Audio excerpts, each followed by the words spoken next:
রহস্য ও চালান নিয়ে নির্মিত। আসসালামু আলাইকুম, সবাইকে স্বাগত জানাচ্ছি আরও একটি নতুন এপিসোডে। আজকের এই ঘটনাটি পাঠিয়েছেন গালিব আবরার। তাহলে চলে যাচ্ছি মূল ঘটনাতে। তার আগে সবার কাছে অনুরোধ থাকবে, যারা যারা চ্যানেলটি সাবস্ক্রাইব করেননি অবশ্যই সাবস্ক্রাইব করে নেবেন এবং লেখকের ফেসবুক পেজ ডেসক্রিপশন বক্সে দেওয়া আছে, অবশ্যই লাইক দিয়ে ফলো করে দিবেন। আজ রক্ত চোখে তাদের দিকে তাকিয়ে সাহায্য চাইছে বাঁচার জন্য। তারা ভয়ে এগিয়ে আসলো না এবং এক এক করে সেখান থেকে গায়েব হয়ে গেল প্রাণ নিয়ে। আজ ক্রোধ আর যন্ত্রণায় গর্গর শব্দ করতে করতে বলল, তার আমাকে বিপদে ছেড়ে চলে গেল। নাওফি আজাজের চুলের মুঠি ধরে টানতে টানতে বলল, এতে অবাক হওয়ার কি আছে? ধোঁকাবাজি শুরু তো তোদের হাতেই হয়েছিল সৃষ্টির সূচনা লগ্নে, তাহলে এখন অবাক হচ্ছিস কেন? হুররামের অনুসারীরা বলল, ইমাম নাওফি, আজকে আজাজকে ছেড়ে দিন, ওদের শাস্তি ঈশ্বর নিজে দেবে। আপনি কেন নিজের হাত ময়লা করছেন? নাওফি একটু ভেবে আজাজের গলা থেকে তসবিটা সরিয়ে নিয়ে বলল, বলেছিলাম না তারা তোকে বাঁচাতে এসেছে আমার হাত থেকে। চলো এখান থেকে, আর কখন আমার সামনে আসবি না। আজাজ হাঁপাতে হাঁপাতে নিজের গলা ডলতে ডলতে উঠে দাঁড়িয়ে হুররামের অনুসারীদের দিকে কিছুক্ষণ তাকিয়ে থেকে ইমাম নাওফিকে উদ্দেশ্য করে কিছু বলতে নিয়েও বলল না। আস্তে আস্তে সেখান থেকে গায়েব হয়ে গেল। নাওফি তসবিটা পকেটে রেখে বলল, সালাম, চল এখন থেকে, আমাদেরকে হাসপাতালে যেতে হবে। হুররামের অনুসারীরা বলল, না, আপনি এখন আমাদের সাথে আসবেন। হুররাম আপনার জন্য অপেক্ষা করছে, সে আপনাকে জিজ্ঞাসাবাদ করবে চাঁদের পরীক্ষা নিয়ে আসার জন্য। নাফি বলল, আমি যাব তার কাছে, তবে এখন না। তারা জিজ্ঞাসা করলো, তাহলে কখন? নাফি বলল, যখন আমার ইচ্ছা হবে। দৃশ্য পরিবর্তন। হাসপাতালে আইদ এবং কথা পাশাপাশি বেডে শায়িত আছে। দুজনই গুরুতর আহত হয়েছে। শরীরের বিভিন্ন জায়গায় ব্যান্ডেজ করা, মুখে অক্সিজেন মাস্ক লাগানো। দরজায় কাচের ছোট্ট অংশটা দিয়ে তাকিয়ে আছে হাকিম। তার চোখে মুখে বিষাদের ছাপ। হাকিম যে খুব কষ্ট পাচ্ছে সেটা তার মুখ দেখে স্পষ্ট বোঝা যাচ্ছে। দেখা গেল ফাতিহা তাড়াহুড়ো করে হেঁটে আসছে এদিকে, সাথে ডাক্তার এবং একজন নার্স। ফাতিহা ডাক্তার সবকিছুকে খুলে বলছে পেশেন্টের বর্তমান অবস্থা সম্পর্কে। হাকিম দরজা থেকে সরে গেল আস্তে করে ফাতিহাকে আসতে দেখে। ডাক্তারের সাথে ফাতিহা ওয়ার্ডে প্রবেশ করে আইদ আর কথাকে এই অবস্থায় দেখে প্রচণ্ড মর্মাহিত হলো। কাছে গিয়ে কথার মাথায় হাত দিয়ে বলল, চিন্তা করো না, ডাক্তার বলেছে খুব তাড়াতাড়ি সুস্থ হয়ে যাবে। ডাক্তার রিপোর্টগুলো দেখতে দেখতে বলল, আইদের মাথার একপাশে খুব বেশি ক্ষতিগ্রস্ত হয়েছে, আর কথার তেমন কিছু ড্যামেজ হয়নি। হতে পারে যখন গাড়িটা স্লিপ করে তখন আইদ কথাকে সেভ করার জন্য তাকে কভার করে নিজেকে এগিয়ে দিয়েছিল। এতে করে আইদ মাথায় আঘাত পায় আর কথার হালকা পাতলা চোট আসে। তখনই সেখানে চলে আসে সাব ইন্সপেক্টর অলিউদ্দিন। এসে ফাতিহার কানে আস্তে আস্তে কিছু একটা বলল। ফাতিহা ডাক্তারকে বলল, এদের চিকিৎসায় কোনো ঘাটতি হতে পারবে না, যেভাবে হোক দ্রুত সুস্থ করে তুলুন ডাক্তার সাহেব। ডাক্তার ইয়েস ম্যাম বলে রিপোর্টগুলোতে আবার চোখ বোলাতে লাগলো। ফাতিহা অলিউদ্দিনের সাথে বাইরে চলে গেল এবং এক জায়গায় দাঁড়িয়ে বলল, কই দেখি কি দেখা যাচ্ছে সিসিটিভি ফুটেজে। আলিউদ্দিন মোবাইল বের করে ঘটনার সময়ের ফুটেজ চালু করে দিল। ফাতিহা মনোযোগ দিয়ে সেটা দেখতে লাগলো। দেখা গেল ফাঁকা রাস্তা, বৃষ্টির জন্য গাড়িও নেই তখন। ওই তো আইদের গাড়ি আসছে। সামনে আসতে একটা বিশালাকৃতির গাছ হুড়মুড়িয়ে পড়ে গেল। আইদ নিয়ন্ত্রণ হারিয়ে রাস্তার পাড়ের সাথে ধাক্কা খেয়ে কয়েকটা পাল্টি মেরে গাড়িটা দুমড়ে মুচড়ে গেল। গাড়ি থেকে ধোঁয়া বের হচ্ছে। ফাতিহা অবাক হয়ে অলিউদ্দিনকে জিজ্ঞাসা করল, এখানে দেখা যাচ্ছে গাছ ভেঙে পড়েছে, কিন্তু ঘটনাস্থলে কোনো গাছ পাওয়া যায়নি। অলিউদ্দিন বলল, ম্যাডাম, আমিও এটা ভেবে হয়রান হয়ে আছি। যদি গাছটা সত্যি সত্যি ভেঙে থাকতো তাহলে এত তাড়াতাড়ি ওইরকম একটা গাছ রাস্তা থেকে সরিয়ে ফেলা অসম্ভব প্রায়। আমরা অ্যাক্সিডেন্টের 20 মিনিট পরেই সেখানে গিয়ে পৌঁছাই টিমসহ, তখন সেখানে কোনো গাছ ছিল না। ফাতিহা চিন্তিত চেহারায় বলল, এটা স্বাভাবিক কোনো ঘটনা না, নাফির সাহায্য নিতে হবে। এই বলে ভিডিওটা বন্ধ করতেই যাবে তখনই ফাতিহার চোখ পড়ল ভিডিওতে আইদের উল্টে পড়ে থাকা গাড়ির নিকট একটা কালো লোমশ প্রাণীর মতো কিছু একটা ঘুরঘুর করছে। ফাতিহা ভিডিওটা বন্ধ করে জুম করে সেই প্রাণীটা ভালো করে দেখে বলল, এটা কোনো জীবন্ত বস্তু না, এটা একটা শয়তান। এদিকে দেখা গেল নাওফি এবং সালাম একসাথে হাসপাতালে প্রবেশ করছে স্লো মোশনে। নফি চোখ ঘুরিয়ে ঘুরিয়ে হাসপাতালের চারপাশটা দেখছে রহস্যময় এক দৃষ্টিতে। হঠাৎ রিসিপশনে থাকা মেয়েটার ডাক পড়ল, হ্যালো স্যার। হ্যালো, এই যে এদিকে। নফি আশেপাশে তাকিয়ে নিজের দিকে ইশারা করে বলল, আমি? মেয়েটা হাসি মুখে বলল, জি স্যার। নফি সালামকে বলল, সালাম, এই মহিলা আমাকে ডাকতেছে কেন বলতো? সালাম বলল, সে নিজেই গিয়ে দেখুন সেটা। আর আপনার চোখে নাকি ছানা পড়েছে। এমন সুন্দরী হ্যান্ডসাম একটা মেয়েকে মহিলা বলছেন? নফি বলল, তো সে তো মহিলা জাতি, তাকে কি পুরুষ বলবো নাকি? আর হ্যান্ডসাম কেন বললি? হ্যান্ডসাম তো বলে পুরুষ হলে। সালাম বলল, তো আমি পুরুষ বলি তো তাকে হ্যান্ডসাম বললাম। নফি বিরক্ত হয়ে বলল, চুপ একদম, চল গিয়ে দেখি সে কি চায় আগে। এগিয়ে গিয়ে নফি জিজ্ঞাসা করল, ইজ এনিথিং রং ম্যাডাম? সালাম বিড়বিড় করে বলল, রং? আপনার চেহারা দেখলে বোঝা যায় আপনি আকামের মাস্টার। নফি সালামের দিকে চোখ রাঙিয়ে তাকালো, যদিও সালামকে কেউ দেখতে পাচ্ছে না। মেয়েটা সুন্দর করে হেসে বলল, নো স্যার, নাথিং রং। আর আপনি আমাকে ম্যাডাম বলবেন না দয়া করে, আমি আপনাকে চিনি। আপনি ইমাম নফি, তাই না? নফি বলল, হ্যাঁ আমি সে, কিন্তু কিভাবে চেনেন আমাকে? মেয়েটা বলল, আমার নাম মারিয়া, সামরুনের সাথে আমি একই স্কুলে পড়তাম। যদিও আমি ওর সিনিয়র ছিলাম, কিন্তু সামরুনকে আমি অনেক আদর করতাম। আপনি যখন সামরুনকে স্কুলে দিতে যেতেন তখন আপনাকে দেখতাম। সামরুনের কাছে জিজ্ঞাসা করে জানতে পেরেছিলাম আপনি ওর বুড়া জামাই। এই বলে মেয়েটা হেসে দিল। নাফি একটু মুচকে হাসল। এর সাথে সামরুনের কথাও মনে পড়ে গেল। নাফির মনটা হঠাৎ করেই কালো মেঘে ঢেকে গেল। মারিয়া আবারও বলল, আমার বাবার ট্রান্সফারের জন্য স্কুল বদলে ভিন্ন শহরে চলে গিয়েছিলাম। কয়েক বছর পর এসে দেখি আপনার কফি শপটাও সেখানে নেই, আর আপনারা বাড়ি ছেড়ে অন্য কোথাও চলে গিয়েছেন। আচ্ছা স্যার, সামরুন কোথায়? ও কেমন আছে? নিশ্চয় অনেক বড় হয়ে গেছে। আচ্ছা স্যার, এখনও কি আগের মতো দুষ্টুমি করে? নাফির চোখের কোণে বিন্দু বিন্দু পানি জমেছে।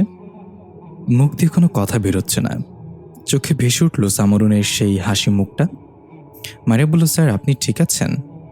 নাফি নিজেকে সামলে নিয়ে শুকনো হাসি দিয়ে বলল, তোমাকে দেখে ভালো লাগলো মারিয়া। সামরুন তোমাকে দেখলে অনেক খুশি হতো। এই বলে নাফি চলে যেতে লাগলো। মারিয়া অবাক হয়ে জিজ্ঞাসা করল, খুশি হতো মানে? নাফি থমকে দাঁড়িয়ে পেছনে ফিরে শুধু উপরের দিকে একবার তাকালো, তারপর চলে গেল। মারিয়ার আর বুঝতে বাকি রইল না সামরুন আর নেই। নাফিকে লিফটে উঠল। সালাম পাশে দাঁড়িয়ে আছে, কিছু বলার সাহস করছে না। সালাম জানে সামরুনের কথা মনে পড়লে নাফিকে কিছু বলা মানে ধোলাই খাওয়া। নাফি নিজেই বলল, সালাম, আমি আইদার কথাকে দেখতে চাচ্ছি। তুই আর হাকিম হাসপাতালের মর্গে গিয়ে আমার জন্য অপেক্ষা কর। ম্যাজিক শুরু হয়ে গেছে। রাত তখন প্রায় 11টা। একটা মেয়ে রাস্তার এক পাশে বসে আছে শুনশান এক এলাকায়, পাশে একটা ব্যাগ রাখা। মেয়েটা বারবার রাস্তার দিকে এদিক ওদিক তাকাচ্ছে। বোঝা যাচ্ছে সে কারোর জন্য অপেক্ষা করছে। মেয়েটা একটু ভয় পাচ্ছে কোনো কারণে। হঠাৎ একটা বাইকের আলো এসে পড়ল মেয়েটার চোখে। কেউ আসছে বাইক নিয়ে এদিকেই। মেয়েটা উঠে দাঁড়িয়ে বাইকারকে দেখে সুন্দর করে হাসি দিল। বোঝা গেল মেয়েটা এর জন্যই অপেক্ষা করছিল। কিন্তু যখনই বাইকটা এসে মেয়েটার সামনে থামলো, মেয়েটার হাসি গায়েব হয়ে গেল এবং ভয় ভয়ে বলল, এ কি জাহিদ, তোমার তো একা আসার কথা ছিল, তাহলে তোমার বন্ধুকে কেন নিয়ে এসেছ? দেখা গেল বাইকে দুইটা ছেলে বসে আছে, যার মাঝে একজনের নাম জাহিদ। মেয়েটা তার জন্যই বাড়ি থেকে পালিয়ে এসেছে। জাহিদ নামের ছেলেটা বলল, তুমি ভয় পাচ্ছ কেন? আমরা বিয়ে করার সময় তো সাক্ষী লাগবে একজন, তাই ওকে নিয়ে এসেছি। মেয়েটা আর কিছু না বলে ব্যাগ হাতে নিয়ে বাইকে উঠতে নিলে জাহিদ তাকে থামিয়ে দিয়ে বলল, আরে থামো থামো, আগে বলো সোনা গয়না টাকা পয়সা কি কি আনছো দেখি। মেয়েটা বলে, চিন্তা করো না, হাতের কাছে যা পেয়েছি সব নিয়ে এসেছি। আর নগদ টাকা আব্বুর ড্রয়ার থেকে বেশি পাইনি, 3 লাখ টাকা পেয়েছি, সেটা নিয়ে এসেছি। ছেলে দুটা একজন আরেকজনের দিকে তাকে একটা শয়তানি হাসি দিল। এবার মেয়েটা বাইকে উঠতে নিলে জাহিদ ধাক্কা দিয়ে মেয়েটাকে ফেলে দিল। জাহিদের বন্ধু গিয়ে ব্যাগটা হাতে নিয়ে হাসতে হাসতে বলল, দোস্ত নিয়ে চল, এটাকে কয়েকদিন এনজয় করা যাবে। জাহিদ বলল, পাগল তুই, আমাদের যা দরকার তা পেয়ে গেছে, বাড়তি কোনো ঝামেলা দরকার নেই, চল এখান থেকে। মেয়েটা যেন আশ্চর্যের চরম পর্যায়ে গিয়ে হাঁ করে তাকিয়ে আছে। জাহিদ এসব কি বলছে? মেয়েটার মুখ দিয়ে কোনো শব্দ বের হচ্ছে না। জাহিদ বাইকে উঠে মেয়েটার দিকে তাকিয়ে একটা তাচ্ছিল্যর হাসি দিয়ে বলল, এভাবে কি দেখছো পাপাকে পারি? গত 1 বছর ধরে তোমার পেছনে যে সময় এবং শ্রম দিয়েছি তার মূল্য হিসেবে এই টাকাটা খুবই কম, তবুও মেনে নিলাম তোমার খাতিরে। এখন বাড়ি চলে যাও সোজা। মেয়েটা এবার হিচকি তুলে কান্না করে দিয়ে বলল, না, তুমি এমনটা করতে পারো না আমার সাথে, তুমি আমাকে ভালোবাসো। জাহিদ আবারও হেসে বলল, কিসের ভালোবাসা? আমি তোমাকে ফাঁসিয়েছিলাম নিজের জালে। যে উদ্দেশ্যে ফাঁসিয়েছিলাম আর সেটা সম্পূর্ণ হয়েছে, তা এখন গো টু হেল। এই বলে জাহিদ বাইক স্টার্ট করলো। মেয়েটা উঠে দাঁড়িয়ে রাগে চিৎকার করে দৌড়ে এসে বাইক সহ ধাক্কা দিয়ে ফেলে দিল তাদের দুজনকে। মেয়েটা তাদেরকে পড়ন্ত অবস্থাতেই কিল ঘুষি লাথি মারতে মারতে বলতে লাগলো, আমি তোকে ভালোবেসেছিলাম, তোকে বিশ্বাস করেছিলাম, তোর জন্য সবকিছু ছেড়ে চলে এসেছিলাম, আর তুই আমাকে ধোঁকা দিলি। জাহিদ কোনো রকম উঠে মেয়েটাকে সজোরে কয়েকটা আঘাত করে রক্তাক্ত করে নিচে ফেলে দিল। জাহিদের বন্ধু উঠে এসে মেয়েটাকে লাথি দিতে দিতে বলল, দোস্ত, এটাকে বাঁচিয়ে রাখা যাবে না, নাহলে পরে কোনো ঝামেলা করবে, আমরা ফেসে যাব। জাহিদ বলল, ঠিক বলেছিস, এটাকে মেরে পুঁতে দিতে হবে, না থাকবে লাঠি, না থাকবে সাপ। মেয়েটা রক্তাক্ত মুখে কান্না করতে করতে কিছু একটা বলার চেষ্টা করছে, কিন্তু স্পষ্টভাবে কিছু বলতে পারছে না। জাহিদ বাইক থেকে একটা লোহার শিক বের করে এনে মেয়েটার মাথার কাছে ধরে হালকা করে বাড়ি দিতে দিতে বলল, যেতে দিয়েছিলাম তোকে, কেন শুধু শুধু ঝামেলা করলি, এখন মর। এ বলে জাহিদ লোহার শিকটা উপরে উঠালো মেয়েটাকে শেষ আঘাতটা করার জন্য। ঠিক তখনই একটা হুইসেলের শব্দ ভেসে আসলো পেছন থেকে। জাহিদ থেমে গেল এবং তার বন্ধুকে বলল, কিছু শুনতে পাচ্ছিস তুই? জাহিদের বন্ধু বলল, হ্যাঁ, একটা চিকন শরীরের অদ্ভুত হুইসেল। কোথা থেকে আসছে বলতো? জাহিদ টেনশনে বলল, তাড়াতাড়ি খোঁজ, কেউ নিশ্চয়ই আমাদের দেখে ফেলেছে, আবার ফেসে যাব। জাহিদের বন্ধু বলল, খোঁজার কথা বাদ দে, এটারে ছাড়, আমাদের এখনই পালাতে হবে, চল চল। জাহিদ হাত থেকে লোহার শিকটা ফেলে তাড়াতাড়ি এসে পরে থাকা বাইকটা উঠালো। জাহিদের বন্ধু তাড়াতাড়ি পেছনে বসে বললে, স্টার্ট কর জলদি। জাহিদ কয়েকটা কিক মারল, কিন্তু বাইকে স্টার্ট হচ্ছে না। হুইসেলের আওয়াজটা ধীরে ধীরে কাছে আসছে, কিন্তু কে বাজাচ্ছে সেটা দেখা যাচ্ছে না। জাহিদের বন্ধু রাগান্বিত হয়ে বলল, কি হচ্ছে, বাইক স্টার্ট করছিস না কেন, তাড়াতাড়ি কর। জাহিদ চিৎকার করে বলছে, চেষ্টা তো করছি। এই বলে জোরে একটা কিক মারতে বাইকে স্টার্ট নিল। দুজনেই খুশি হয়ে গেল।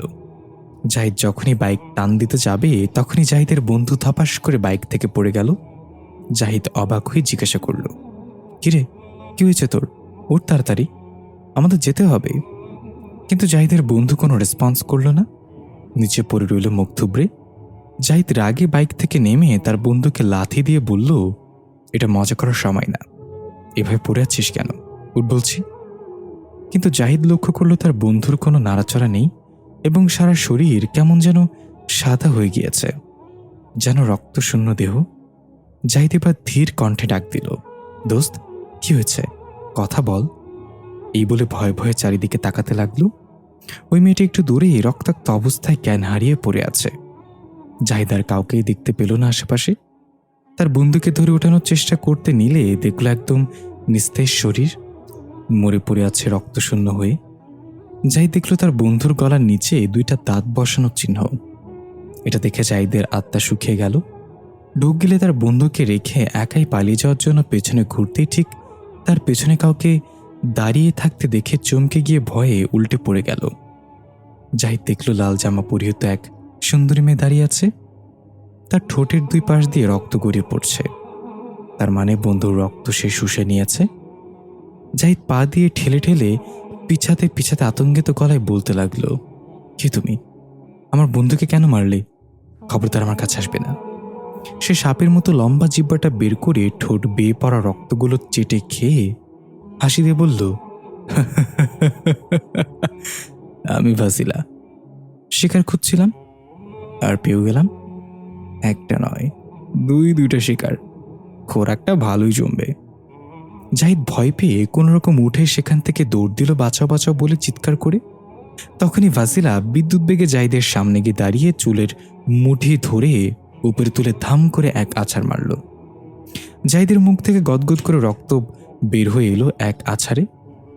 ভাসিলা এবার জাহিদের ঠ্যাং ধরে টানতে টানতে ওই মেয়েটার কাছে নিয়ে গিয়ে ছুঁড়ে ফেলল। জাহিদ কান্না করতে করতে হাত জোর করে বলতে লাগলো ছেড়ে দিতে।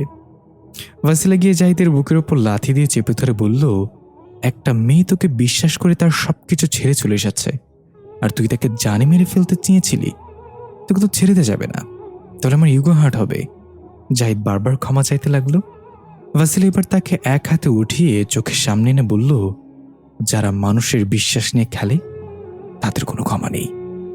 এই বলে সুচালো দাঁতগুলো বের করে খপ করে ঘাড়ে কামড় বসিয়ে দিল।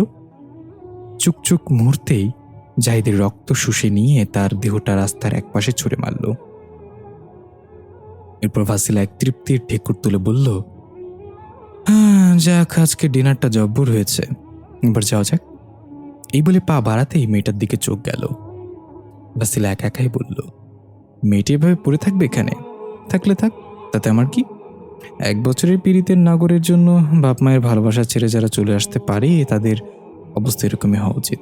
আরে ভাই, পালিয়ে বিয়ে করার মাঝে কোনো সার্থকতা আছে নাকি?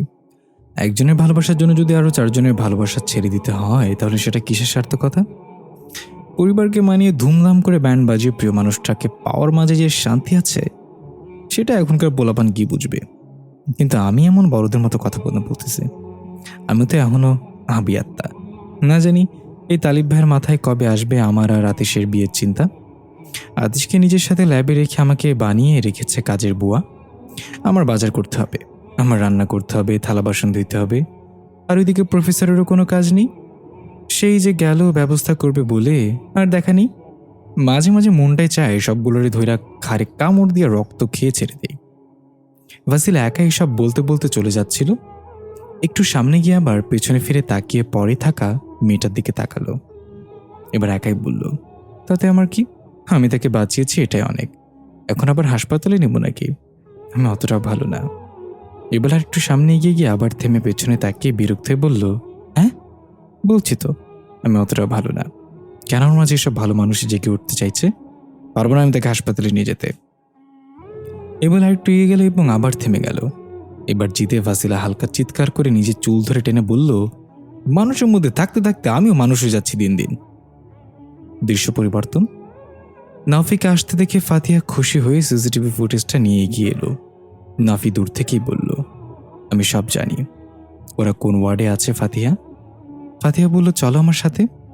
ফাতিহা নাফিকে নিয়ে আইদ এবং কথার ওয়ার্ডে চলে গেল। সেখানে গিয়ে দেখা গেল ডাক্তার আইদের মাথার ব্যান্ডেজ খুলে ক্ষতের স্থানটা ওয়াশ করছে। নার্স তাকে সাহায্য করছে। নাফিকে দেখে ডাক্তার বলে উঠল, দয়া করে এই মুহূর্তে কোনো ভিজিটর অ্যালাও না, বাইরে যান, পেশেন্টকে একা থাকতে দিন। ফাতিহা পেছন থেকে বলল, ডাক্তার সাহেব আমি আছি এখানে, সমস্যা নেই, আপনি আপনার কাজ করুন, সে কোনো বিরক্ত করবে না। ডাক্তার আর কিছু না বলে নিজের কাজ করতে থাকলো। নাফির কাছে এসে আইদের বুকের বাঁ পাশে হাত রাখলো। ডাক্তার কিছু বলতে নিয়ে নাফি বলল, আপনি আপনার কাজ করেন, আমি যা করছি তার দিকে খেয়াল না রাখলেও চলবে আপনার। ফাতিহা বলল, নাফি কি করতে চাচ্ছ তুমি? নাফি ফাতিহাকেও চুপ করিয়ে দিয়ে আইদের বুকের বাঁ পাশে একদম হৃৎপিণ্ডের উপর হালকা চাপ দিয়ে চোখ বন্ধ করে মনে মনে কিছু পড়তে লাগলো। ডাক্তার এবং নার্স অবাক হয়ে ফাতিহার দিকে তাকালে ফাতিহা ইশারায় তাদের শান্ত থাকতে বলল। ধাপ করে চোখ খুলল নাফি। চিন্তিত চেহারায় কিছুক্ষণ দাঁড়িয়ে থেকে বলল, বাইরে এসো, তোমার সাথে কথা আছে। এই বলে হনহনিয়ে বের হয়ে গেল সেখান থেকে। ফাতিহা কিছুই বুঝতে না পেরে ডাক্তারকে বলল, সরি, আপনারা আপনাদের কাজ করুন। ফাতিহা বাইরে বের হয়ে দেখল নাফি বেঞ্চে বসে আছে মাথা নিচু করে, চুল টেনে ধরে। ফাতিহা গিয়ে নাফির পাশে বসে তার উরুতে হাত রেখে বলল, কি হয়েছে নাফি, তুমি এমন করছো কেন? নাফি মাথা তুলে বলল, আইদ এবং কথার হৃৎপিণ্ড সচল থাকাটা পুরোটাই ধোঁকা। সত্যি বলতে তাদের শরীরে আত্মা নেই, তাদের আত্মার শরীর নেওয়া হয়েছে অ্যাক্সিডেন্টের পরেই। ফাতিহা অবাক হয়ে একটু লাউডলি বলল, মানে কি বলছো তুমি? সজ্ঞানে ফিরে ফাতিহা চারপাশে তাকিয়ে আবার গলার আওয়াজ কমে আস্তে করে জিজ্ঞাসা করল, মানে কি বলছো? আত্মা তাদের মাঝে নেই মানে কি বলতে চাও? নাফি বলল, রংধনু দুনিয়ার অধিপতি হুররাম, সে তাদের আত্মা নিয়ে গিয়েছে। যতক্ষণ না সে আত্মা ছাড়বে ততক্ষণ ওদের জ্ঞান ফিরবে না। ফাতিহা আরো অবাক হয়ে বলল, কথা তো রংধনু দুনিয়া থেকে অনুমতি ক্রমেই পৃথিবীতে এসেছিল আইদের কাছে। তাহলে হুররাম কেন এমনটা করবে? নাওফি কিছুক্ষণ চুপ করে থেকে আবার বলল, আমার জন্য। ফাতি এবার রাগান্বিত কণ্ঠে জিজ্ঞাসা করল, তোমার জন্য মানে? তুমি কি করেছো সবার অজান্তে? নাওফি, সত্যি করে বলো কি হচ্ছে?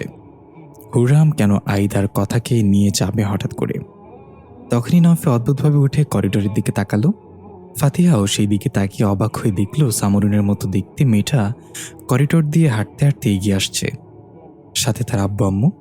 নুরিনের আব্বু আশরাফ আলী স্যালাইনের বোতলটা এক হাত উঁচু করে ধরে রেখেছে।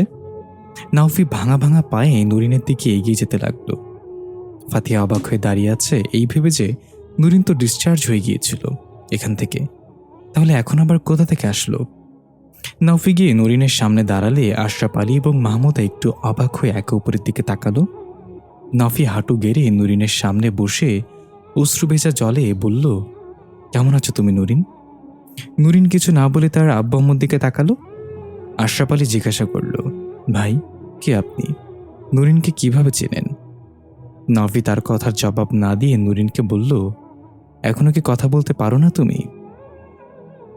আশরাফ আলী এবং মাহমুদা হালকা ভয় পেল, কারণ নুরিন যে কথা বলতে পারতো না এটা এই শহরের কেউ কিভাবে জানবে?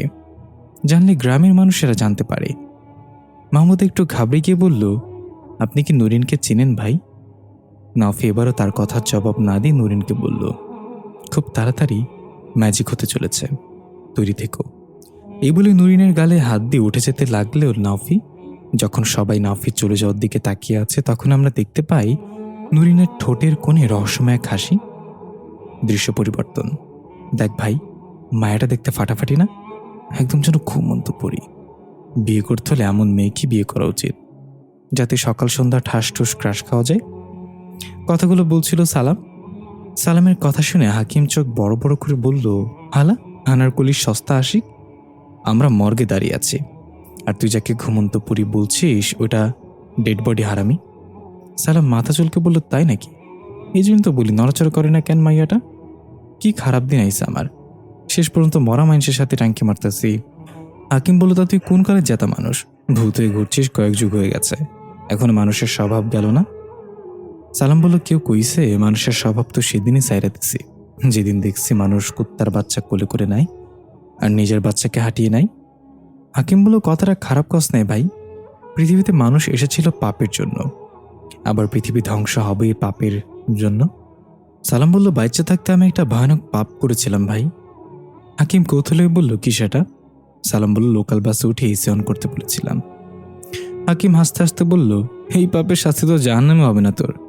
আর আমি একবার লোকাল বাসে উঠেছিলাম, সেটা অ্যাক্সিডেন্ট করে গাছের সাথে বাড়ি খেয়েছিল। পরে জানতে পারলাম ওই বাসের নাকি ব্রেক নাই, থামানোর দরকার হলে ড্রাইভার যে কোনো একটা গাছের সাথে ধাক্কা লাগিয়ে দেয়। সালাম বলল, কস কি? অমন অ্যাক্সিডেন্ট হওয়ার পর কি তুই তখন মরে গেছিলি? হাকিম বলল, মনে নাই, অনেক আগের কথা তো। সালাম একটু ভাবুক ভঙ্গিতে বলল, আচ্ছা, তুই তো নিজের অনেক বুদ্ধিমান ভাবস, তাহলে আমি একটা প্রশ্ন করি, পারলে উত্তর দে। হাকিম বলল, কর কর, তোর যে কোনো প্রশ্নের উত্তর আমি চুটকি মেরে দিয়ে দেব। সালাম বলল, তাহলে বল, যখন তোর জন্ম হয়েছিল তখন তোর বয়স কত ছিল? হাকিম ভ্যাবাচাকা খেয়ে বলল, এটা কি ধরনের আর কি, এমন উদ্ভট প্রশ্ন করে পাঠক মহলে আমার বেইজ্জতি করতে চাইছিস তুই? সালাম বলল, তোর আবার বেইজ্জতি? হুন ভাই, বেইজ্জতের চেয়েও তোর চেয়েও বেশি ইজ্জত আছে। প্রশ্নের উত্তর পারিস না, আবার আইসোস নিজের বুদ্ধিমান দাবি করতে নিজেরে। হাকিম রেগে গিয়ে ঠাস করে একটা থাপ্পড় বসিয়ে দিল সালামের গালে। সালাম ফুঁসতে ফুঁসতে এবার হাকিমের গালে একটা ঠাস করে চড় বসিয়ে দিল। হাকিম রাগে আগুন হয়ে সালামের গালে আরেকটা বসিয়ে দিল। সালাম আবার সাথে সাথে হাকিমের গালে আরেকটা বসিয়ে দিল। ঠিক তখনই সেখানে নাওফি চলে এলো এবং বলল, কিরে সালাম, তুই হাকিমকে থাপ্পড় মারলি কেন? সালাম হাকিমের চুল ধরে মাথা নাড়তে নাড়তে বলল, ওস্তাদ, আপনি জানেন এই হাকিম মার কত বড় বদমাইশ। ওই কয় ওস্তাদের চোখ ভালো না, মায়া দেখলে চাইয়া থাকে গোড়াইয়া। ফাতেহা ম্যাডামের মতো সুন্দরী বউ থাকতে ওস্তাদ বাইরের কাওয়া দেখে। হুন হাকিম্মা, আমাকে ওস্তাদ সবচেয়ে ভালো মানুষ, সবসময় শিক্ষা আদর্শ আর শিষ্টাচার সাথে কাজ করে। আর রিসেপশনিস্টের মাইয়াটার নাম না মারিয়া, তার আমার অনেক ভাল লাগছে। নাফি ধমক দিয়ে থামে বলল, কি বলছিস এগুলা? আর হাকিম, তুই কি সত্যি এইসব কইছিস আমার নামে? হাকিম সালামের গালে একটা থাপ্পড় বসিয়ে বলল, ওস্তাদ, তালিফের দাদির কিরা, আমি এসব কিছুই করি নাই। ওপর থেকে তালিফের দাদি পান খেতে খেতে বলল, আর কত আমারে কিরা দিবি বজ্জাতেরা, তোগুলো একটা দুনিয়া সাইরে আইয়াও শান্তি পাই না। নাফি বলল, আচ্ছা ফালতু কথা বাদ দাও, এখন কাজের কথা শোন। আগামীকাল থেকে হাসপাতালে থাকবে পুরোটা আমার নিয়ন্ত্রণে। আমি হাসপাতালে আমার ম্যাজিক ছড়িয়ে দিব। এখানে স্টাফ থেকে ডাক্তার, নার্স, এমনকি সকল পেশেন্টও আমার নিয়ন্ত্রণে থাকবে। এখান থেকে শুরু হবে হুররাম আর আমার লড়াই। সালাম বলল, তার জন্য আমাদের কি করতে হবে উস্তাদ, হুকুম করুন। নাফি বলল, আজ রাতে মর্গ থেকে 4টা লাশ গায়েব করবি। 4টা লাশ নিয়ে হাসপাতালের 4 কোণে দাফন করে দিবি। এটা তোর কাজ সালাম। হাকিম বলল, আমার দায়িত্ব কি উস্তাদ? নাফি বলল, তুই যাবি আমার অসম্পূর্ণ কাজটা পূরণ করতে। আমার একটা মাথার খুলি লাগবে, ওটা তুই নিয়ে আসবি। এবার নাফি একটু এগিয়ে গিয়ে রহস্যময় খাসিতে নিজেই নিজেই বলল, হুররাম, তুমি ভেবেছ আইদার কথাকে নিয়ে গিয়ে আমাকে আটকে ফেলবে? আমি তোমার ফাঁদে এত সহজে পা দিচ্ছি না, বরং তুমি আমার ম্যাজিকে ফেসে যাবে। দৃশ্য পরিবর্তন। দেখা যায় হাসপাতালের মেইন গেট দিয়ে প্রবেশ করছে ফাসিলা ওই আহত মেয়েটাকে নিয়ে। এক ওয়ার্ড বয় হুইল চেয়ার নিয়ে তাড়াতাড়ি এগিয়ে এলো।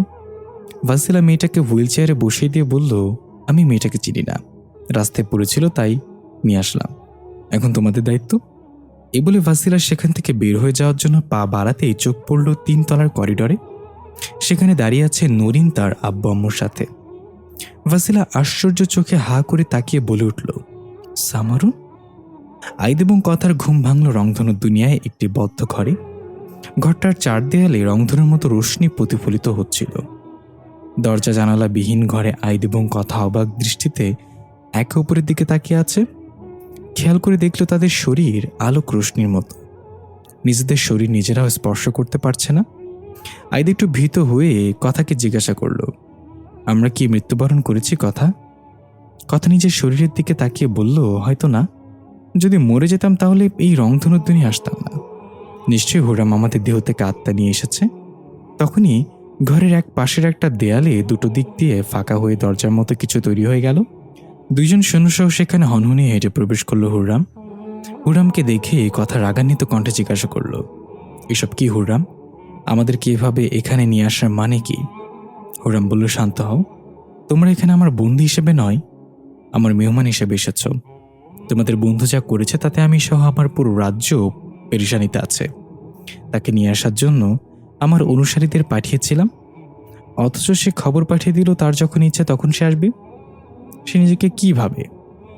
আইদ বলল, আপনার ক্রোধ জায়েজ হুররাম, কিন্তু আমি অথবা কথা কেউ তার সাথে এই মামলায় সম্পৃক্ত নই। হুররাম বলল, আমি সেটা জানি, আর সেজন্যই মেহমান হিসেবে নিয়ে এসেছি, না হলে তো বন্দি বানিয়ে নিয়ে আসতাম। তোমাদেরকে ফেরত নিতে হলেও ইমাম নাফি আমার সাথে দেখা দিবে। আইদ ফিক করে হেসে দিল। হুররাম ধমকের স্বরে বলল, হাসছে কেন? আমি কি মজা করছি এখানে? আইদ বলল, ক্ষমা করবেন, কিন্তু আপনার উচিত ইমাম নাফি সম্পর্কে আরো ভালো করে খোঁজ নেয়া। সে যেহেতু বলেছে তার যখন ইচ্ছা হবে তখনই দেখা করবে, তার মানে সে সেটাই করবে। এবার আপনি তার মাকে জিম্মি করলেও কাজ হবে না। হুররাম বলল, তুমি মনে হচ্ছে খুব ভালো করে চিনো তাকে। আইদ বলল, হ্যাঁ, তার হাত ধরেই তো এই পথে আসা আমার। শুনুন হুররাম, নাফি সেটাই করবে যেটা তার মন বলবে। আপনার জন্য ভালো হবে কূটনৈতিক চাল না চেলে তার সাথে খোলা মাঠে লড়াই করা। হুররাম একটু ভেবে বলল, দেখা যাক সে কি করতে পারে। আমি গিয়েছিলাম রানী ফারিস্তার সাথে দেখা করতে, তাকে তো পাইনি, তবে তার মানুষ্য স্বামী, কি যেন নাম, মালিফ না ও কথা বলল তালিফ। হুররাম বলল, হ্যাঁ ওই নালিফ, তার সাথে কথা হয়েছে। নাফি জিজার এক বিশাল সৈন্যর মাথা ব্যবহার করেই রংধনুর দুনিয়ায় প্রবেশ করেছিল সেদিন। কথাইদের কানে ফিসফিস করে বলল, হুররামের নাম মনে রাখা নিয়ে একটু ঝামেলা আছে। আইদ হুররামকে বলল, তো গুররাম এখানে আমাদের কয়দিন রাখবেন? হুররাম রেগে বলল, গুররাম না হুররাম। আইদ বলল, যাই হোক, হুররাম আমাদেরকে এখানে কয়দিন থাকতে হবে? হুররাম বলল, যতদিন না ইমাম নাফির উদ্দেশ্য সম্পর্কে জানতে পারি, সে আসলে কি করতে চাইছে, চাঁদের পরীক্ষা দিয়ে তার কাজ কি। আইদ বিড়বিড় করে বলল, তাহলে আর এই গল্পে মুক্তি হবে না বলে মনে হচ্ছে। তখন একজন সৈন্য এসে জানালো, হুররাম, আজাজ নামের একজন লোমুর শয়তান আপনার সাথে দেখা করতে চায়, সে বাইরে অপেক্ষমান। হুররাম অবাক হয়ে আইদ আর কথার দিকে তাকালো। আইদ বলে, এখন আবার বলবেন না যে তাকেও নাফি পাঠিয়েছে? হুররাম বলল, সেটা তো তার কথা শুনেই বোঝা যাবে। এই বলে হুররাম বের হয়ে গেল সেখান থেকে। ঘরটা আবার আগের মতো বন্ধ হয়ে গেল। কথাইদের কাছে এসে বলল, একটা জিনিস লক্ষ্য করেছো তুমি? হুররাম কিন্তু নাফির নাম ঠিকঠাক মতো নিয়েছে প্রতিবারই। আইদ মুচকে এসে বলল, কারণ নাফি তার পেছনে আঙুল দিয়ে রেখেছে, তার নাম ভুলে গেলে কি করে হবে? কথা বলে যা, এসব কি কথা? আইদ বলল, সঠিক কথা। শোনো, যদি তুমি কারোর মনে চিরতরে জায়গা করে নিতে চাও, তাহলে হয় তার বড় কোনো ক্ষতি করো, না হয় তার কাছে থেকে টাকা ধার নিয়ে হারিয়ে যাও। সে তোমাকে কোনো দিনও ভুলবে না। কথা বললো, সেসব বাদ দাও, এখন বলো আমরা কি করব? এখানেই হুররামের হেফাজতে থাকবো? আইদ বলল, থাকলে তো কোনো সমস্যা হবে না, নাফি যা করার করুক, আমরা এসব ঝামেলায় না পড়লেই হলো। এমনিতেই আমি ঝামেলা থেকে দূরে থাকতে চাই। কথা বললে কিন্তু পরিস্থিতি ঘোলাটে হয়ে গেলে হতে পারে হুররাম আমাকে আর কখনো পৃথিবীতে যেতেই দিবে না। তখন কি হবে? আইদ চিন্তিত হয়ে বলল, তাহলে তো উড়তে থাকা তীর পেছনে নিতেই হয়। দৃশ্য পরিবর্তন। দেখা গেল সালাম নাফির কথা মতো 4টা মৃতদেহ হাসপাতালের 4 কোণে দাফন করতে হাত ঝাড়তে ঝাড়তে হাসপাতালে প্রবেশ করছে। তখনই চোখ পড়ল ভাসিলার দিকে। ভাসিলা 3 তলায় দাঁড়িয়ে থাকা নরিনের দিকে অবাক দৃষ্টিতে তাকিয়ে আছে। সালাম থতমত খেয়ে বলল, এই বান্দর এখানে আইলো কই থিকা? বুঝলাম না, সবগুলোর কি হইল রে? এক এক করে সবাই এখানে আসে হাজির হইতেছে। ভাসিলা 3 তলায় যাওয়ার জন্য পা বাড়াতে এক ঝটকায় সালাম এসে সামনে দাঁড়িয়ে 32টা দাঁত বের করে বলল, আরে ভাসিলা আন্টি, তুমি এখানে কি করছো?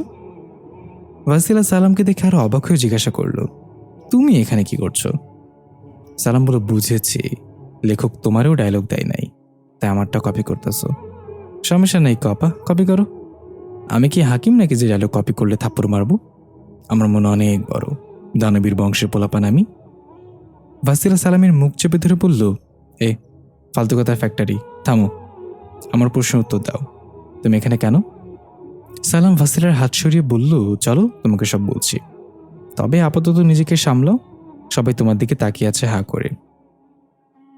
ভাসিলা চারপাশে তাকিয়ে দেখল সত্যি সবাই তার দিকে তাকিয়ে আছে, যেন সে কোনো ভিনগ্রহী।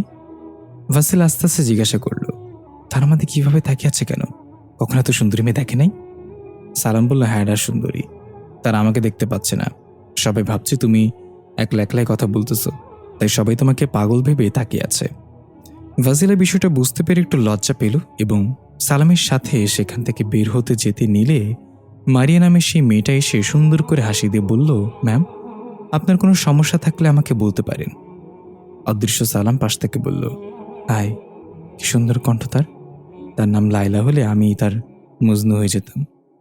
ভাসিলা হালকা কাশি দিয়ে তোলসানো কণ্ঠে বলল, না না, কোনো সমস্যা নেই, আসলে আমার নিজের সাথে কথা বলার অভ্যাস আছে তো, তাই এই আর কি। মারিয়া বলল, আচ্ছা এই কথা, এটা তো ভালো, তো নিজের সাথে বোঝাপড়া করার চেয়ে শান্তি আর কিছুতেই নেই। আপনাকে দেখে আমার খুব ভালো লাগছে ম্যাম, আপনি দেখতে মার্শাল অনেক সুন্দরী, চাইলে 1 কাপ চা শেয়ার করতে পারেন আমার সাথে? ভাসিলা আর চোখে তাকিয়ে সালামকে বলল, শোন কি বলে, আমি অনেক সুন্দরী। সালাম বলল, হুদ্দাই, মায়াটা চশমা পরে নেই বলে চোখে কম দেখতেছে। ভাসিলা পা দিয়ে সালামের পায়ে টুস করে একটা লাথি দিল। মারিয়া বলল, আপনি কার সাথে কথা বলছেন ম্যাম? ভাসিলা বলল, ওই যে বললাম নিজের সাথে। মারিয়া হাসতে হাসতে বলল, ও হ্যাঁ, ভুলে গিয়েছিলাম, তো চলুন চা খাওয়া যাক। ভাসিলাও রাজি হয়ে মারিয়ার সাথে চলে যেতে লাগলো। সালাম একা দাঁড়িয়ে বিড়বিড় করে বলল, এটা আমি কি দেখতেছি? মুরগির পেছনে মুরগি, তার মানে পৃথিবীর ডিম শূন্য হতে বেশি সময় লাগবে না। এই বলে সালাম ভাসিলাকে ডাক দিয়ে বলল, তোমার চা চোষা শেষ হলে মর্গে চলে এসো, আমরা সেখানে আছি। ভাসিলা পেছনে তাকিয়ে বলল, হার্ট ফিঙ্কি আত্মা। দৃশ্য পরিবর্তন। দেখা গেল রাস্তায় পুলিশের গাড়ি সাইরেনের লাইট জ্বলছে। ফরেন্সিক বিভাগের লোকেরা জায়গাটা পরীক্ষা করে দেখছে। সামনেই পড়ে আছে সাদা কাপড়ে ঢাকা জাহিদ এবং তার বন্ধুর রক্তশূন্য দেহগুলো। একটা কালো বাইকে করে সেখানে এসে উপস্থিত হল ইন্সপেক্টর ফাতিহা। অলিউদ্দিন দৌড়ে এসে ফাতিহাকে সালাম দিয়ে বলল, ম্যাডাম, 2টা মৃতদেহ, 2টা শরীরে রক্তশূন্য, ধবধবে সাদা, তাদের ওয়ালেট থেকে এনআইডি যাচাই করে আমরা তাদের ফ্যামিলিকে খবর দেওয়ার চেষ্টা করছি। ফাতিহা বলল, ঠিক আছে, আমি মৃতদেহ 2টো দেখতে চাই। এ বলে ফাতিহা স্পটে গিয়ে দেখল সাদা কাপড়ে ঢাকা 2টা দেহ। অলিউদ্দিন গিয়ে কাপড় সরিয়ে দিল। ফাতিহার সামনে গিয়ে হাঁটু উঁচু করে বসে ভালো করে দেখতে লাগলো। একটা পর্যায়ে ফাতিহা বলল, অলি সাহেব, গ্লাভস দে। অলিউদ্দিন ওয়ান টাইম গ্লাভস এগিয়ে দিল ফাতিহার হাতে। ফাতিহা গ্লাভস পরে নিয়ে জাহিদের মৃতদেহটা ধরে কিছু একটা দেখতে লাগলো। ঘাটটা অন্য পাশে ঘোরাতেই ফাতিহার চোখে পড়ল দুইটা সূক্ষ্ম দাঁতের ছাপ। এটা দেখে অন্য লাশটাও একইভাবে চেক করে দেখল, ওটাতেও দাঁতের চিহ্ন। ফাতিহা চোখ বড় করে মনে মনে বলল, এরকম খুন তো আরও কয়েক বছর আগে হয়েছিল শহরে। ওগুলো তো ভাসিল এবং তার ডাইনি মা করাতো। তাহলে এগুলো কে করলো? তার মানে কি ভাসিলা আবার স্বীকার করা শুরু করেছে? দৃশ্য পরিবর্তন। দেখা গেল নাওফি মর্গের ফ্লোরে আসন করে চোখ বন্ধ অবস্থায় ধ্যানে বসে আছে। নাওফির চারিদিকে গোল বৃত্তে আবদ্ধ। ঠোঁট কাঁপিয়ে কোনো মন্ত্র উচ্চারণ করার চেষ্টা করছে নাওফি, কিন্তু কিছু একটা সমস্যার কারণে সেটা উচ্চারণ করতে পারছে না। বারবার তোতলানো হয়ে যাচ্ছে। এর মাঝে হঠাৎ ঠাস ঠাস শব্দ করে মর্গের লাশের ড্রয়ারগুলো এক এক করে খুলে গেল। নাওফি হালকা কেঁপে উঠল এর সাথে, কিন্তু চোখ মেলে তাকালো না। হঠাৎ ড্রয়ার থেকে হাত পা বাঁকা করে লাশ বের হয়ে আসতে লাগলো। কয়েকটা লাশ একসাথে লাফ দিয়ে উঠে পড়ল ফ্লোরে। এরপর হামাগুড়ি দিয়ে গড়গড় শব্দ করে নাওফির দিকে এগিয়ে যেতে লাগলো। যখনই নাওফির কাছাকাছি গেল তখনই বৃত্তের আবরণে বাড়ি খেয়ে আর্তনাদ করে উঠল। এর মাঝেই সেখানে সালাম চলে আসলো এবং নাওফির আশেপাশে ওই লাশগুলোকে ঘুরতে দেখে সালাম রেগেমেগে বলল, তোরা কেন বাইর হইছস? দেখতেছস না ওস্তাদ ধ্যানে আছে? এই বলে হাত থেকে একটা অদৃশ্য লাঠি বের করে তেড়ে গেল এবং এলো পাতারি পেটানো শুরু করলো। সব লাশ এদিক ওদিক ভাগতে লাগলো আর্তনাদ করে। একটার পা ধরে উঁচু করে সালাম পাছায় বাড়ি দিতে দিতে বলল, বাইরে হইছস ভালো কথা, এভাবে হাত পা বাঁকা করে পাঠকদের ভয় দেখাস কেন? আজকে তোর পাছা লাল করে ফেলবো। তাকে ছেড়ে অন্য একটা ধরে তার চুল ধরে পেটে ঘষি দিতে দিতে বলল, বাইরে কি গরম দেখ? ড্রয়ারের ভেতরে ঠান্ডার মাঝে না থেকে বাইরে আসছোস পাকনামি করতে। আজকে তোকে শেষ করে ফেলামো। তখন পেছন থেকে একটা লাশ উঁচু গলায় রাগান্বিত কণ্ঠে, এই পিঙ্কি আত্মা বলে ডাক দিল সালামকে। সালাম আরও রেগে গিয়ে পেছনে তাকিয়ে দাঁত কটমট করে বলল, সিনিয়র আর্টিস্টের সাথে গলা উঁচু করে কথা বলছিস তুই? আজকে তোর একদিন কি আমার কয়দিন লাগে? এই বলে এক লাফে গিয়ে তার বুকের উপর উঠে বসে দুই গালে চড়াতে চড়াতে গাল লাল করে ফেলল। দেখা গেল এই সুযোগে সব লাশ যে যার মতো ওদের ড্রয়ারে গিয়ে ঢুকে পড়ল। সালাম ওইটার বুকের ওপর থেকে সরে গলা ধরে উঁচিয়ে ছুঁড়ে মারল। সে তার ড্রয়ারে গিয়ে পড়ল। এই সব কিছু হচ্ছিল নাওফির আশেপাশেই। নাওফি তখনও চোখ বন্ধ করে ধ্যানে মগ্ন। সালাম ফুসফুস করতে করতে বলল, আর কোনোদিন যদি তোগো বাইরে দেখি তাহলে আগুনে পুড়িয়ে দিব হতচ্ছাড়ার দল। আর ড্রয়ার বন্ধ করবে কে? তোদের বাপ। দেখা গেল করুণ সুরে কান্না করতে করতে ড্রয়ারগুলো আপনা আপনি বন্ধ হয়ে যেতে লাগলো এক এক করে। যাক, সব শেষে গালে থাপড়িয়ে লাল করে দিয়েছে সে। ড্রয়ার বন্ধ করার আগে রাগান্বিত কণ্ঠে বলল, তুই প্রথমে নাওফির চাটা বন্ধ কর হারামি। এই বলে ঠাস করে ড্রয়ার বন্ধ হয়ে গেল। সালাম দাঁত কটমট করে বলল, ইসকি মা কি? তখনই নাওফির কণ্ঠ, সালাম। সালাম শান্ত হয়ে তাড়াতাড়ি করে নাওফির কাছে গিয়ে বলল, জি ওস্তাদ বলুন। নাফি বলল, হাকিম এখনো তার কাজ শেষ করে আসছে না কেন? নিশ্চয়ই কোনো বিপদে পড়েছে।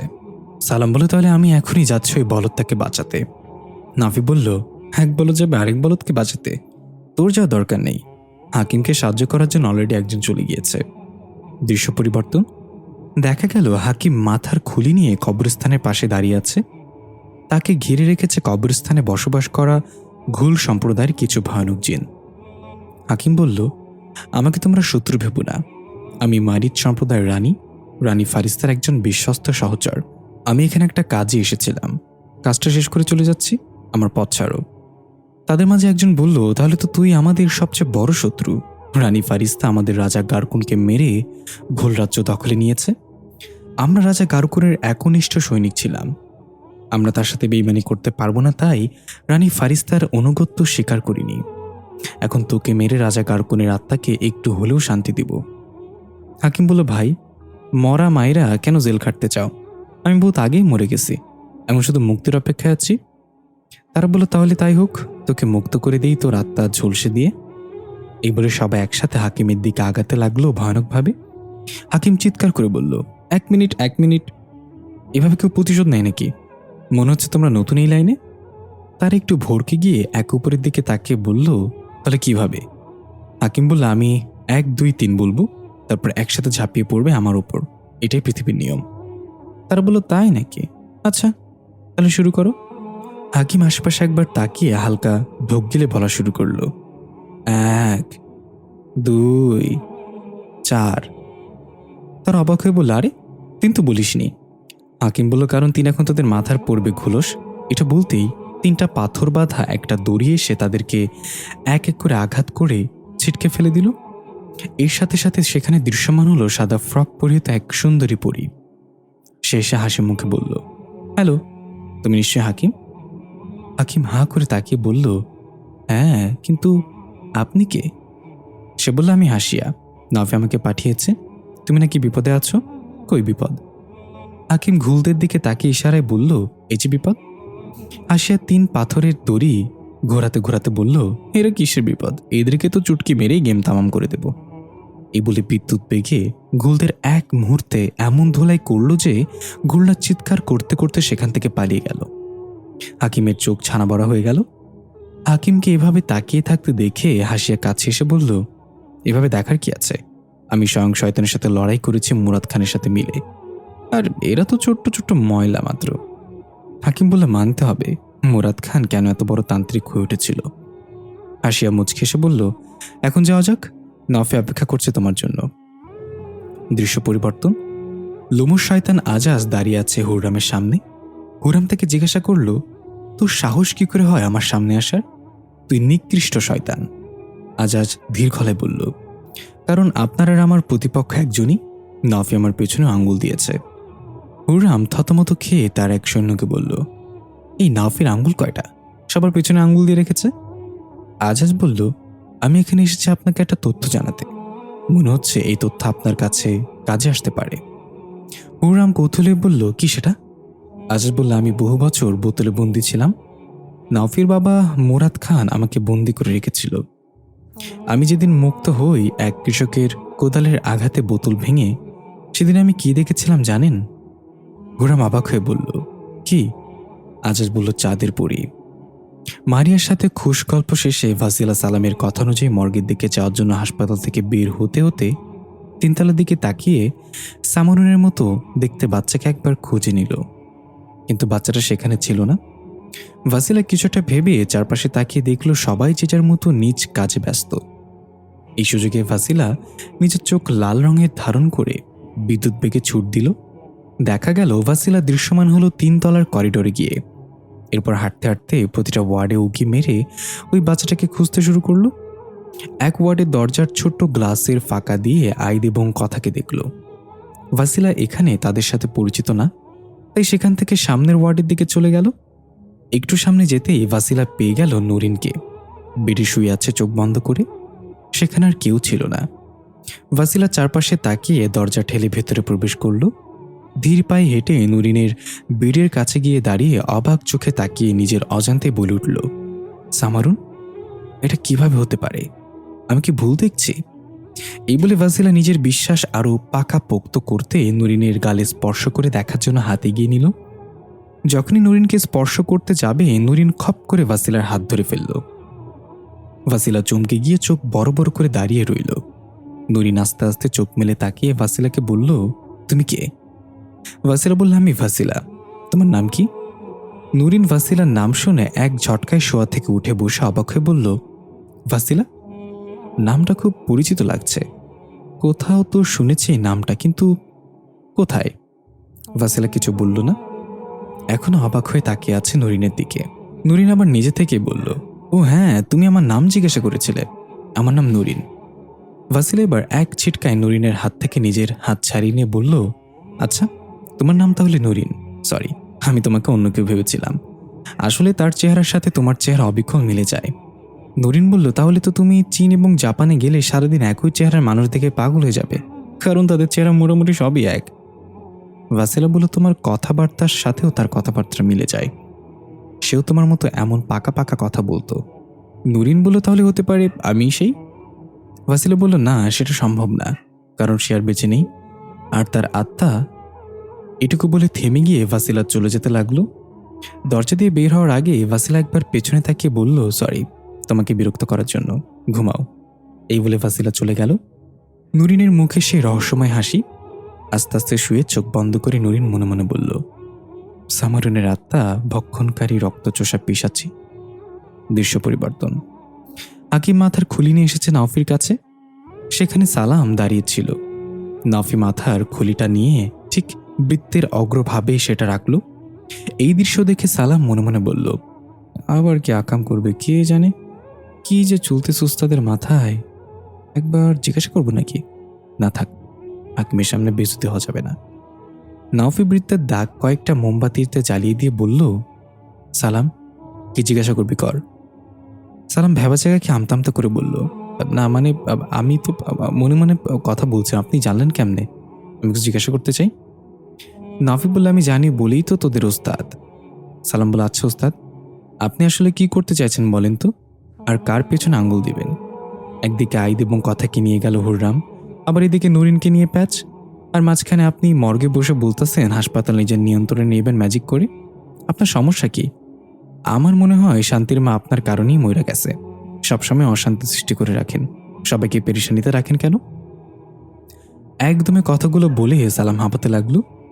নাফি চোখ রাঙিয়ে সালামের দিকে তাকিয়ে আছে দেখে সালাম বলল, নে হাকিম, তুই আমাকে যা যা বলতেছিলি সব বলে দিছি, এবার খুশি তো? হাকিম থতমতকে তোতলানো কণ্ঠে বলল, আমি কখন তোকে এসব কথা বলতে বললাম?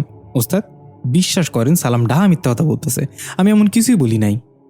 সালাম বলল, বাহ বাহ বাহ বাহ বাহ, পোল্টি মারা কেউ তোর কাছ থেকে শেখুক হাকিম মা, এগুলো তো ছিল ভালো কথা। এরপর তুই যে বলতে বলেছিলি ওস্তাদের মাথার ঘিলু নাই, ওস্তাদ কি করে নিজেও জানে না, বিয়া করে নষ্ট হয়ে গেছে, কামের কাম কিছুই করে না, আছে খালি আকাম নিয়া, কামের কাম করলে ততদিন জুনিয়র নাফিয়া হয় হাঁটা শিখতো। এসব কথা কি আমি ওস্তাদদের বলছি নাকি? এখন ওস্তাদ জানে না তুই তার সম্পর্কে এসব কথা কস। হাকিম ধুম করে সালামের নাকে ঘুষি দিয়ে চ্যাপটা করে ফেলে বলল, হালার পো হালা, চুপ কর, এসব কথা আমি প্রথম শুনলাম। ওস্তাদ আপনার কথা কিন্তু বিশ্বাস করেন না, আমি এমন কিছুই বলিনি। নাফি এগিয়ে এসে সালামের সামনে দাঁড়ালো। সালাম ভয়ে জড়সড় হয়ে তোতলাতে লাগলো, না মানে উস্তাদ, এসব কথা আমার মনে মনে বলা উচিত ছিল, কিন্তু আপনি তো মনের কথা শুনতে পান না, আমার কি দোষ বলেন?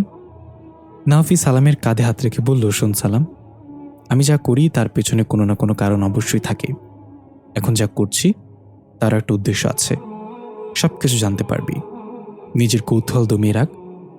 আর হ্যাঁ, তোর সব কথার মাঝে একটা কথা মনে ধরেছে আমার, জুনিয়র নাওফিকে আর দেরি করানো ঠিক হবে না। এই বলে নাওফি একটু হেসে নিজের কাজ শুরু করলো। সালাম হাকিমের পাশে এসে দাঁড়িয়ে ফিসফিস করে বলল, জুনিয়র নাওফি আইব কেমনে? ফাতিয়া ম্যাডামের ডিউটি থাকে দিনের বেলা আর ওস্তাদের ডিউটি থাকে রাতের বেলা, দুজন একসাথে না হইলে জুনিয়র নাওফি কি ব্লুটুথ কানেক্ট করে হইব? হাকিম বলল, দয়া করে মুখটা বন্ধ রাখ, বেডি মাইন্সের মতো এত প্যাচাল পারুস কেন? সালাম মুখ বাঁকিয়ে বলল, এই জন্যই তোর বিয়ে হয় না। আচ্ছা হাকিম, তোর সাহায্য করার জন্য কে গিয়েছিল কবরস্থানে? হাকিম বলল, তুই চিনবি না। সালাম বলল, বলেই তো দেখ, আমি চিনি না এমন কোনো ক্যারেক্টার আছে নাকি এই গল্পে? হাকিম বলল, হাসিয়া। সালাম ভ্রুকুচকে বলল, কিসের শিয়া? হাকিম ধমকতে বলল, বলছিলাম না চিনবি না, চুপচাপ দাঁড়িয়ে থাক আর ওস্তাদের হুকুমের অপেক্ষা কর। এর মাঝে সেখানে ফাতিহা চলে আসলো এবং রাগান্বিত কণ্ঠে জিজ্ঞাসা করল, তুমি মর্গে কি করছো নাওফি? নাওফি একটু চমকে গিয়ে ফাতিহাকে শান্ত হতে বলল, সব বলবো তোমাকে, দয়া করে শান্ত হয়ে দাঁড়াও এখানে। ফাতিহা তাকিয়ে দেখলো মর্গের ফ্লোরে একটা বৃত্ত আঁকা, বৃত্তের দাগে মোমবাতি রাখা, একপাশে একটা মাথার খুলি এবং লবণের মতো কিছু রাখা। এসব দেখে ফাতিহা নাওফির কলার ধরে বলল, কি করছো তুমি? আবার কি বিপদ ডেকে আনার জন্য উঠে পড়ে লেগেছ? কি চাও তুমি? নাওফি চোখের ইশারায় সালাম এবং হাকিমকে সেখান থেকে দেখে চলে যেতে বলল। তারা দুজন সাথে সাথে অদৃশ্য হয়ে গেল।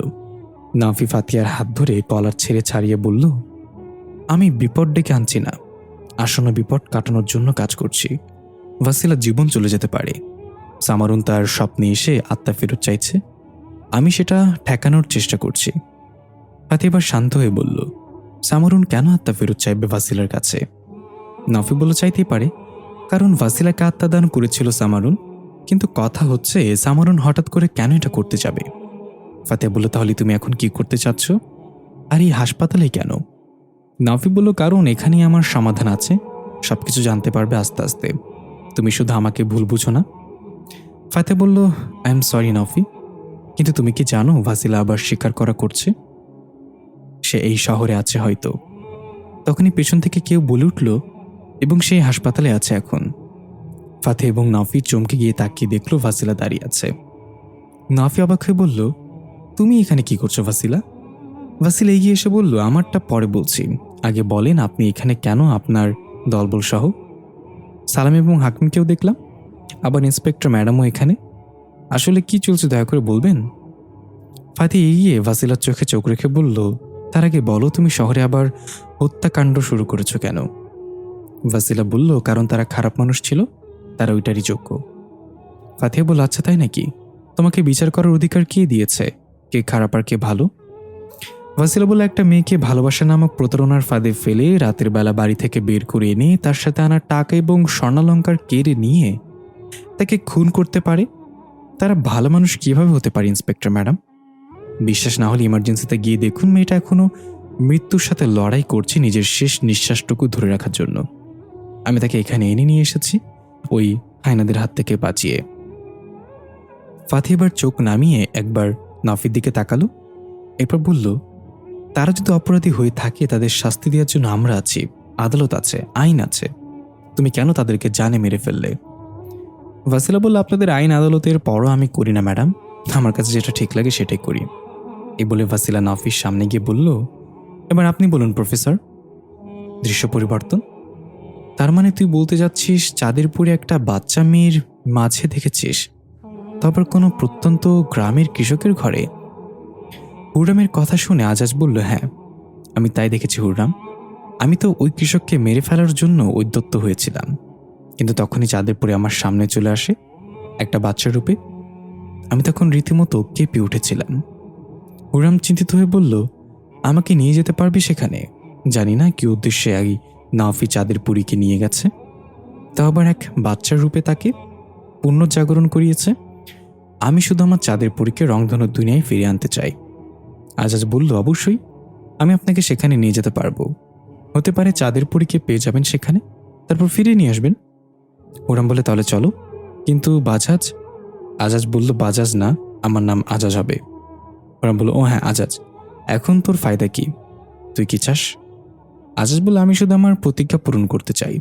মুরাদ খানের বংশ নিঃশেষ করে দেয়া আমার প্রতিজ্ঞা ছিল, আর ইমাম নাফিকে মেরে সেটা পূর্ণ হবে।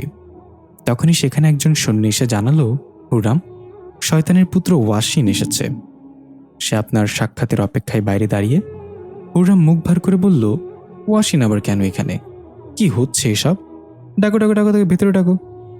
কিছুক্ষণ বাদে ওয়াসিন সশরীরে সেখানে উপস্থিত হলো, দুই সিংওয়ালা বিকৃত চেহারার এক দানব। হুররাম জিজ্ঞাসা করল, বলো, আমি শুনছি। ওয়াসিন বলল, আমি আপনাদের সাথে আছি, ওই ইমাম নাফি আমার পেছনে আঙ্গুল দিয়েছে। হুররাম রাগে গজগজ করে বলল, এবার গুনে দেখতে হবে ইমাম নাফির আঙ্গুল কয়টা, এমন কোনো ফুটো বাকি নাই যে সে আঙ্গুল দেয়নি। ওয়াসিন বলল, সে আমার শিকার, আপনার চাঁদেরপুরীকে ফিরিয়ে এনে তাকে আমার হাতে তুলে দিবেন। পাশ থেকে আজাজ বলল, আর আমি কি দুধ ভাত? শুধু তোমার বাবার জন্য তোমাকে সম্মান করছি, না হলে তোমাকে গোনার টাইম আমার নাই। ওয়াসিন প্রচণ্ড রেগে হুঙ্কার দিয়ে বলল, তুই কার সামনে দাঁড়িয়ে কথা বলছিস ভুলে যাস না মূর্খ? আমি ওয়াসিন, স্বয়ং শয়তানের পুত্র। আজাজ বিড়বিড় করে বলল, হ্যাঁ জানি জানি, বাবা ধুলাই খেয়েছে মুরাদ খানের কাছে, এখন ছেলে ধুলাই খেতে এসেছে মুরাদ খানের ছেলের কাছে, রাগ দেখাচ্ছে আমার সাথে।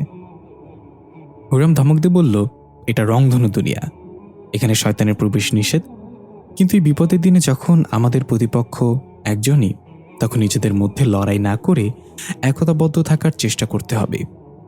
ওয়াসিন বলল, ও হুররাম, আপনার মিঠা কথা শুনে আমার ডায়াবেটিস হয়ে যাবে। এসব কথা বাদ দিয়ে সোজা সাপটা একটা কথা বলে রাখি, নাফি আমার শিকার, তার মৃত্যু আমার হাতেই হবে। আজাদ বলল, সেটা সময় বলে দিবে। হুররাম বলল, চুপ থাক তোরা, কি বাচ্চাদের মতো ঝগড়া লাগিয়ে দিয়েছিস? আর হ্যাঁ, তোর নাম যেন কি, শয়তানের পুত্র, গোয়াসিন না মহাসিন? ওয়াসিন কর্কশ গলায় বলল, ওয়াসিন। হুররাম বলল, হ্যাঁ ওই ওয়াসিন, আমার কাজ শুধু চাঁদের পরীক্ষে ফিরে আনা, বাকি ওই নাফিকে কে মারবে কার হাতে মরবে এসব নিজেদের মধ্যে বোঝাপড়া করে নিস। আজাদ বলল, এটা কি বললেন হুররাম?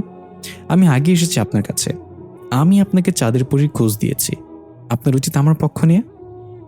হুররাম বলল, দেখ আজাজ। আজাজ বলল, আজাজ। হুররাম বলল, ওই হ্যাঁ ওই আজাজ, তোর একটা ছোট মেয়ে আছে, বোতল থেকে মুক্ত হয়ে তোর উচিত ছিল সবার আগে তোর মেয়েকে দেখতে যাওয়া, তা না করে তুই পড়ে আছিস এই ছাতার প্রতিজ্ঞা নিয়ে। আজাজ এবার নিচু গলায় বলল, আমার মেয়ের চেয়ে আমার প্রতিজ্ঞা আগে। যে আমাকে এতগুলো বছর ধরে আমার মেয়ের থেকে দূরে রাখলো, তার বংশ নিঃশেষ না করে আমি আমার মেয়ের মুখ দেখব না। হুরাম বলল, যা খুশি কর, কিন্তু আমার সাথে কাজ করতে হলে তোরা দুইজন ঝগড়া করতে পারবি না। এখন চল সেখানে, যেখানে তুই চাঁদের পরীকে দেখেছিলি। দৃশ্য পরিবর্তন। দেখা গেল নাওফি আর ভাসিলা বৃত্তের মাঝে মুখোমুখি হয়ে চোখ বন্ধ করে বসে আছে। সেখানে আর কেউ নেই। বৃত্ত ঘিরে মোমবাতিগুলো জ্বলছে। দুজনের মাঝে রাখা আছে সেই মাথার খুলিটা। নাওফি অদ্ভুত কিছু মন্ত্র উচ্চারণ করতে লাগলো মাথা ঝুলিয়ে ঝুলিয়ে। ভাসিলা বিড়বিড় করে সেগুলো আওড়াতে লাগলো। পুরো মর্গের ভিতর এক থমথমে অবস্থা বিরাজ করছে। শুধুমাত্র মোমবাতির হলদে আলোতে লাশ রাখা ড্রয়ারগুলো থেকে সাদা ধোঁয়া বেরোতে লাগলো। নাওফি মন্ত্র পড়ার গতি বাড়িয়ে দিল। হঠাৎ মাঝে থাকা মাথার খুলিটা হাওয়ায় ভেসে উঠল। সাথে সাথে ভাসিলা অদ্ভুতভাবে বৃত্তের বাইরে চলে যেতে লাগলো। মনে হচ্ছে কেউ তাকে টেনে নিয়ে যেতে চাইছে। ভাসিলা প্রাণপণে চেষ্টা করছে বাইরে যাতে না যায়। নাওফি ভাসিলার হাত ধরে টেনে রাখতে লাগলো। দুজনের চোখ এখনো বন্ধ। ড্রয়ারগুলো খুলে আবার সেই একইভাবে লাশগুলো বের হয়ে আসতে লাগলো। নাওফি এক মনে মন্ত্র জপ করে যাচ্ছে। ভাসিলাও সেগুলো আওড়াতে যাচ্ছে, কিন্তু এবার যেন তার মুখ চেপে ধরে আছে কেউ। অন্যদিকে ওই লাশগুলো হামাগুড়ি দিয়ে ভয়ানকভাবে এগিয়ে এসে ভাসিলার ওপরে চড়ে বসল। নাওফিকে কেউ আক্রমণ করছে না, শুধু ভাসিলাকেই। ভাসিলা তখনও চোখ বন্ধ করে নাওফির বলা মন্ত্র জপ করে যাওয়ার চেষ্টা করছে। হঠাৎ নাওফি থেমে গেল এবং উচ্চ স্বরে বলল, ভাসিলা, ফাইনাল ওয়ান। এই বলে নাওফি হঠাৎ হাওয়ায় ভেসে থাকা মাথার খুলিটা ধরে প্রচণ্ড জোরে আছাড় দিল। সেটা ভেঙে টুকরো হয়ে সাথে সাথে এমন একটা ঝটকা মারল, পুরো হাসপাতাল জুড়ে সবাই কেঁপে উঠল। একটা অদৃশ্য রেডিয়েশন পুরো হাসপাতালের সীমানা জুড়ে ছড়িয়ে পড়ল। অদৃশ্য এক দেয়ালে পুরো হাসপাতাল আবদ্ধ হয়ে গেল। এদিকে নাওফি চলে এসেছে ফকফকা সাদা আলো বিশিষ্ট কোনো এক ডাইমেনশন নিয়ে। সাদা আলো ছাড়া আর কিছুই চোখে পড়ছে না। হঠাৎ পেছন থেকে একজনের ডাক, তাহলে তুমি চলেই এসেছ আমি পর্যন্ত? নাওফি পেছনে তাকিয়ে সুন্দর করে হেসে বলল, সামারুন। দুজনে সামনাসামনি দাঁড়িয়ে আছে। আলোক রোশনির মতো নাওফি অবাক দৃষ্টিতে তাকিয়ে আছে সামারুনের দিকে। সত্যি কি এটা সামারুন, নাকি সামারুনের খোলসে ভিন্ন কেউ? নীরবতা ভেঙে সামারুন বলল, অবাক হওয়ার কিছু নেই নাওফি, এটা তোমার স্বপ্ন। বাস্তবে আমি ভাসিলার মাঝে বসবাস করি। নাওফি বলল, তাহলে ভাসিলার কাছে আত্মা ফেরত চাও কেন? কাউকে গিয়ে দান করে সেটা ফেরত চাওয়া অতিশয় নিকৃষ্ট কর্ম, জানো না? সামারুন বলল, যখন আমি দান করেছি তখন এত কিছু ভাবিনি। আবেগের বশে তাকে নিজের আত্মা দিয়ে দিয়েছে। যেখানে আমি চাইলে নিজেই থাকতে পারতাম তোমার আশেপাশে সবসময়। আর এখন আমি বুঝতে পেরেছি, তাই নিজের আত্মা ফেরত চাইছি। আমি শুধু তোমার সাথে থাকতে চাই নাওফি। নাওফি একটু মুচকি এসে বলল, আমি কে সেটা বোধহয় ভুলে গিয়েছো তুমি। তোমার উদ্দেশ্য অন্য কিছু, সত্যিটা বলো আমাকে। সামরুন এবার তাচ্ছিল্যের হাসিতে বলল, একটুও বদলাওনি। সত্যি সত্যি আমার উদ্দেশ্য ভিন্ন কিছু, তবে তোমাকে সেটা বলা যাবে না। নাফি বলল, তুমি না বললেও আমি সেটা খুঁজে বের করব। এই ম্যাজিক এমনি এমনি ছাড়িনি আমি, শেষ দেখে ছাড়বো আমি। সামরুন এবার গোমরা মুখে বলল, তুমি কি চাও না তোমার পিচ্চি বউটা তোমার সেই সামরুন আবার ফিরে আসুক? নাফি বলল, সেটা যদি সম্ভব হতো তাহলে তার বলার আগে আমি তাকে ফিরিয়ে আনতাম, কিন্তু তুমি তো সামরুন না, নিজের আসল রূপ দেখাও।